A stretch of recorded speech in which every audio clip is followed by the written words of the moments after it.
Alors est-ce que c'est pas du fascisme pour le coup de dire on n'a pas le droit de voter qui on veut, il faut interdire ce parti-là?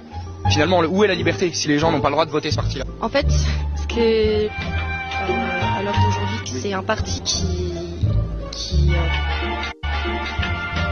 en fait, à partir du moment où c'est un parti qui va t'enlever des libertés, tu n'es pas libre. Je me fais du souci. Je suis LGBT, je suis pansexuel, moi. Toi, tu soutiens la Palestine? Oui. Et tu penses que les personnes queer et LGBT là-bas, ils finissent comment en Palestine?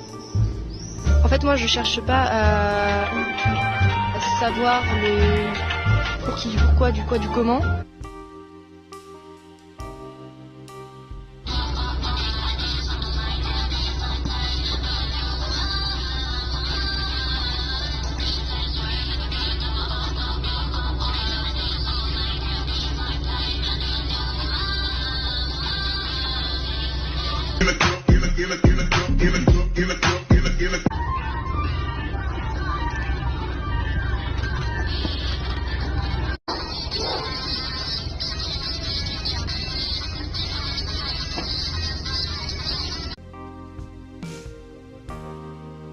Le 27 février, elle a été arrêtée alors qu'elle donnait un concert à Téhéran.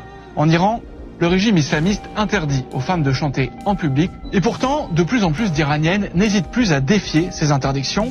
Iva Saifizadeh et son groupe ont été détenus et interrogés pendant 2 jours. La salle de concert a été fermée et la police a pris le contrôle de la page Instagram de l'artiste.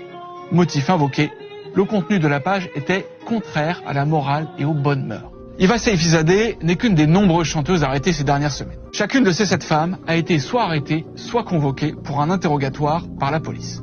Notre observatrice Justina est une rappeuse iranienne qui vit désormais en exil. Et elle estime que ces cas ne sont qu'une partie infime de la réalité. Notre observatrice a été arrêtée en 2019 et condamnée à 2 ans de prison. Et puis, elle a fui l'Iran. Est-ce qu'il exprime devant vous une préoccupation plus générale pour d'autres élèves ou pour la totalité des élèves de l'établissement Betaram qui pourraient eux aussi être exposés à des agresseurs? Non, du tout. Il n'a parlé que de son fils pour lequel il était inquiet. Et quand il est venu me voir, il a manifesté une incrédulité très grande car il ne pouvait y croire tant les faits étaient graves et patents. Je rappelle qu'en 1998, comme président du conseil départemental, François Bayrou est alors chargé de la protection de l'enfance et donc vous nous indiquez que son seul souci dans cet échange est de s'assurer de la protection de son seul fils.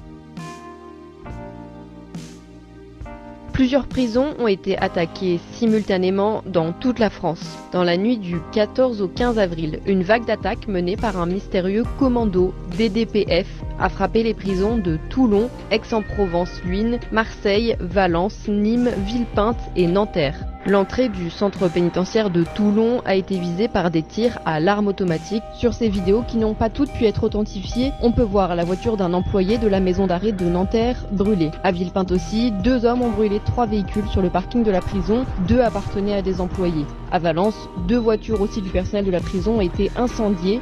À Marseille, c'est le parking d'une résidence connue pour abriter les logements de surveillants pénitentiaires qui a été visé. La veille, des voitures garées sur le parking de l'école des surveillants de prison à Agen avaient aussi été incendiées. Le point commun de ces attaques coordonnées, la mention DDPF, droit des prisonniers français, retrouvée inscrite sur plusieurs lieux.